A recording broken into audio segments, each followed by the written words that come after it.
مجھے لیکن پنجاب اور خیبر پختونخوا کے اندر اگر اس فیصلے کے تناظر میں دیکھیں اور وہاں پہ یہ ارلی الیکشنز ہو جاتے ہیں اور جو حکمت عملی کہہ لیں آپ عمران خان صاحب کی کہ انہوں نے پنجاب کی پھر خیبر پختونخوا کی اسمبلیوں کو تحلیل کر دیا، اگر یہاں انتخابات پہلے ہو جاتے ہیں اور اگست میں ویسے ہی حکومت کی مدت پوری ہو رہی ہے، تو کیا موجودہ حالات کے تناظر کے اندر پہلے 2 صوبوں میں انتخابات اور اس کے محض جو ہے وہ 3-4 ماہ بعد یا 6 ماہ بعد اگر آپ کہہ لیں کہ عام انتخابات باقی جگہوں کے اوپر، تو کیا یہ کمپوزیشن کیا بنے گی؟ اس سے کوئی بہتری آئے گی؟ کوئی آگے میں جاننا چاہ رہا ہوں کہ آگے ہو کیا یعنی آپ کو نظر کیا آتا ہے؟ اگر فار ایگزامپل میں آپ سے پوچھوں کہ آپ کے جو ایک تجزیہ ہے یا آپ کی جو نگاہ ہے وہ اگر میں کہوں کہ نومبر اور دسمبر 2023 میں وہ اس وقت ہم کہاں کھڑے ہوں گے؟ قانونی طور پر یہ بالکل ممکن ہے کہ اپریل میں پنجاب اور خیبر پختونخوا میں انتخابات ہوں، لیکن جو آئینی، قانونی اور معاشی اور سیاسی اور سلامتی کے جو معاملات یکدم کھڑے ہو گئے ہیں، ان کے نتیجے میں اگر یہ انتخابات اپریل میں ہوں گے تو آج سے لے کر ایک انتخابی عمل شروع ہوگا جو کہ اکتوبر تک چلے گا، یعنی اب سے لے کر 7-8 مہینے۔ ایسے وقت میں جب ملک کی معاشی حالت آپ نے اپنے ابتدائیے میں بیان کر لی ہے اور جو سیاسی تقسیم ہے وہ اپنی انتہا پر ہے، اس کے نتیجے میں ایک عدم استحکام کا ایک اور دورہ ہوگا جس کے نتیجے میں اس ملک کی بنیادیں ہل سکتی ہیں۔ ایک انتخاب ہوا تھا 50 سے زیادہ سال پہلے، اس کے نتائج کیونکہ تسلیم نہیں کیے گئے، اس کے نتیجے میں ہم نے اپنا آدھا ملک کھویا۔ تو جو باقی جو پاکستان رہ گیا ہے، میرے خیال میں ضرورت اس بات کی ہے کہ تمام سیاسی جماعتیں مل کر اس کا کوئی سیاسی طریقہ کوئی حل نکالیں جس کے نتیجے میں ایک ہی دن پورے ملک میں انتخابات ہوں اور ایک ایسی نگران حکومت قائم ہو جو سب کو قابل قبول ہو، جس کے نتیجے میں جو جماعت بھی منتخب ہو کر آ جائے ان کو اقتدار دیا جائے، کیونکہ حکمرانی کا حق ہمارے آئین کے تحت صرف عوام کو ہے۔ رائٹ، بالکل آپ نے ایک بات کی اور جو حوالہ آپ نے دیا مرتضیٰ سولنگی صاحب، میں جنرل غلام مصطفیٰ صاحب آپ سے پوچھنا چاہتا ہوں، پہلی بات تو یہ کہ اس موجودہ صورتحال کے اندر انتخابات کیا ہمارے مسائل کا حل ہے؟ اور دوسری بات جو سولنگی صاحب نے کہی اور جو ماضی کا حوالہ دیا کہ انتخابی نتائج کا تسلیم کرنا، اس کی کیا گارنٹی ہے؟ اس کے بارے میں ہم کیسے یقین سے کہہ لیں کہ جو انتخابات ہوں گے اس کا نتیجہ بھی کوئی تسلیم کر لے گا اور جیتنے والی جماعت کہے گی ٹھیک ہے ہم جیت گئے، اور جس کو شکست ہوئی اور وہ یہ آرام سے کہہ دیں گے کہ ٹھیک ہے یہ عوام کا مینڈیٹ ہے، ہم اس شکست کو تسلیم کرتے ہیں؟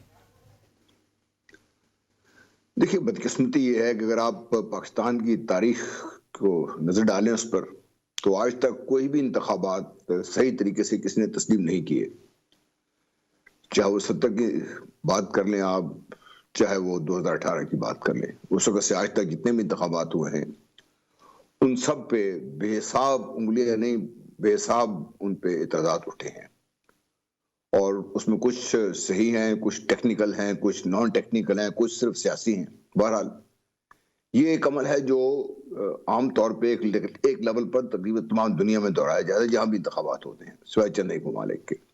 اس حد تک تو یہ کوئی ایشو نہیں ہے اتنا بڑا، لیکن پاکستان کو جب آپ دیکھتے ہیں تو ریسنٹ پاس میں اگر آپ دیکھیے تو جو آپ کے انتخابات ہوئے ہیں ان کے نتیجے میں ہمیشہ ایک احتجاجی سیاست نے ہی جنم لیا ہے، اور کوئی بھی شکل آپ لے لیجیے، چاہے وہ خان صاحب تھے، چاہے پی ڈی ایم بنی، جو بھی بنا انہوں نے، تو یہ تسلیم کرنے سے اس کے انکاری رہے، اور ہمیشہ ایک سٹرگل رہی کہ جو سٹنگ گورنمنٹ ہے اس کو سٹیبل نہیں ہونے دینا ہم نے، اور دیا یہ ہے کہ جو مسلسل کوششیں تھیں تمام سیاسی جو ہمارے سر، میرا سوال یہ کہ میں جس پہ آنا چاہتا ہوں، میں آپ سے جاننا چاہتا ہوں سر کہ یہ جو انتخابات ہیں یا ہوں گے آنے والے دنوں میں، ہمارے مسائل کا حل اس میں پوشیدہ ہے یا پہلے سیاسی استحکام ضروری ہے؟ دیکھیے، اب مجھے بات تو سن لینا میری، میں یہ کہہ رہا ہوں جو مسلسل عمل جو اس وقت سے شروع ہوا تھا، آج ہم جب دیکھ رہے ہیں تو انتہائی شدید قسم کی سیاسی ابتری ہے یہاں پہ۔ اب آج ایک انتخاب سے کیا ہوگا؟ یہ انتخاب آپ کے مسئلے کا حل نہیں ہے، ان کا مسئلہ آپ کی سیاسی جو ابتری ہے اس سے آگے کا ہے۔ یہ مسئلہ یہ ہے کہ انتخابات کے بعد جو حالات ہوں گے وہ کیا ہوں گے، وہ انسٹیبلٹی ہوگی، تسلیم نہیں کرے گی ہارنے والی پارٹی، احتجاجی سیاست چلتی رہے گی. اس کا نتیجہ جو پاکستان آلریڈی اکنامک کنڈیشن جو سخت بری حالت ہوئی ہے وہ اور بگڑ جائے گی، اور میرے منہ میں خاک خدا خاصہ پاکستان کی سالمیت کے اوپر باقاعدہ جو حملے ہیں ان کو آپ کامیاب ہوتے ہوئے دیکھیں گے. تو ہماری ضرورت اس بات کی ہے کہ انتخابات تو ہوں، کیونکہ وہ تو ایک ریکوائرمنٹ ہے. 2023 میں ویسے بھی انتخابات ہونے ہیں، کچھ پہلے ہو جائیں یا بعد میں ہو جائیں، لیکن انتخابات کے بعد جو کچھ ہوگا اس کو سنبھالنا اس سے بھی زیادہ ضروری ہے. تو میں تو آج سے نہیں بہت عرصے سے یہ بات کر رہا ہوں کہ انتخابات کی بات کریں، انتخابی اصلاحات کی بات کریں، لیکن اس کے بعد جو پاکستان کے حالات ہوں گے ان کو جو آپ نے مینج کرنا ہے، اس کے لیے جو لاہ عمل ہے وہ سیاسی جماعتوں کو طے کر لینا چاہیے. اس کو آپ کسی بھی شکل میں طے کریں، چاہے وہ بار بار میں ایک ٹرم استعمال کرتا رہتا ہوں. یہ آپ نے جو بات کہی ہے سر جلال صاحب، جو آپ نے بات کی ہے نا، اور جو آپ نے جو چیزیں کی، میں اسی بات کو مزمل سویدہ صاحب آپ کے پاس لے کر آتا ہوں. جو بات جنرل صاحب فرما رہے ہیں، میں آپ سے بھی یہی سوال کروں گا کہ اس کا سلوشن آپ کو انتخابات میں نظر آتا ہے، یا پھر انتخابات سے پہلے ہماری پولیٹیکل پارٹیز کو کچھ کرنا پڑے گا جس کے تحت ایک ایسا ماحول بنایا جائے کہ وہ ایکسیپٹیبل بھی ہو. آپ اس کو کس طرح سے دیکھ رہے ہیں؟ دیکھیں، یہ ڈیمانڈ کرنا کہ جی جب تک انتخابات کے نتائج سب نہیں مانیں گے تب تک ہم انتخاب نہیں کرائیں گے، یہ کوئی جمہوری مطالبہ نہیں ہے. امریکہ میں ڈونلڈ ٹرمپ صاحب نے انتخابی نتائج نہیں مانے تو کیا وہ وہاں انتخاب ہونا بند ہو گیا ہے؟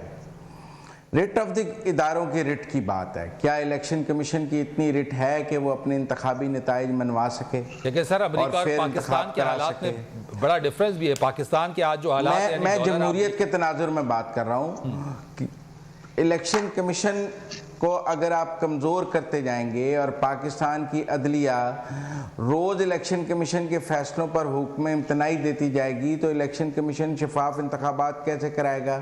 سب کو پتہ ہے میں الیکشن رولز کی وائلیشن کروں گا تو اگلے دن ہائی کورٹ سے سٹے لے لوں گا اگر الیکشن کمیشن نے میرے خلاف کوئی ایکشن بھی لیا تو لہذا ایک کمزور الیکشن کمیشن کے ساتھ ایک شفاف انتخابات کیسے ہو سکتے ہیں؟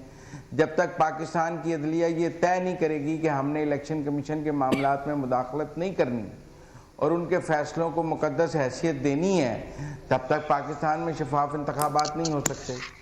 جب تک پاکستان کی عدلیہ کو یہ سمجھ نہیں آئے گی کہ جمہوری نظام کو انہوں نے کمزور نہیں کرنا، مستحکم کرنا ہے، جب تک وہ پارلیمان کو پاؤں تلے روندنا بند نہیں کریں گے، پاکستان میں نہ جمہوریت مستحکم ہو سکتی ہے. الیکشن پٹیشنر 3 سال ڈیسائیڈ ہی نہیں کرتے ہیں. سٹے پر یہاں ایک ڈپٹی سپیکر تھا، وہ 4 سال سٹے پر ڈپٹی سپیکر رہا اور جاتی دفعہ اسمبلی توڑ گیا.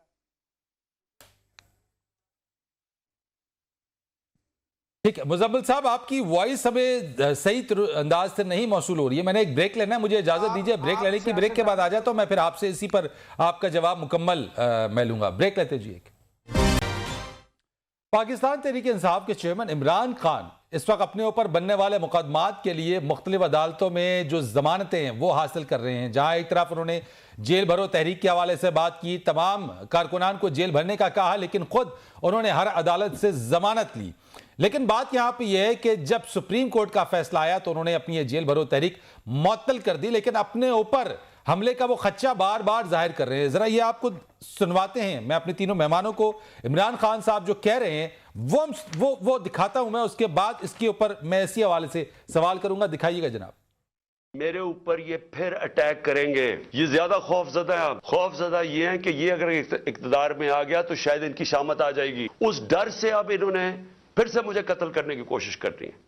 میں ساری قوم کے سامنے کہہ رہا ہوں، یہ 3 اور بھی ان دونوں کے لوگوں کے ابھی میں نام نہیں لے رہا، لیکن میں نے اپنی ٹیپ کے اندر ان دونوں کے نام رکھے ہوئے جو میں نے ایک ٹیپ پہلے کی ریکارڈ کروائی ہوئے، کون وہ لوگ تھے جو شروع سے مجھے چاہتے تھے قتل کرنا. جی مرتضیٰ سولنگی صاحب، عمران خان صاحب کا سیاسی مستقبل آپ کیا دیکھ رہے ہیں؟ دیکھیں، ابھی جو آپ نے کلپ چلایا وہ ان کے جسمانی مستقبل کے حوالے سے ہے، جو ان کی زندگی کو خطرات ہیں. ان کی سیاست کے خطرات کا آپ نے ذکر نہیں کیا. اب یہ بہت ہی ایک سنجیدہ قسم کا الزام ہے، اور خان صاحب جو ہے یہ بہت سارے سنجیدہ الزامات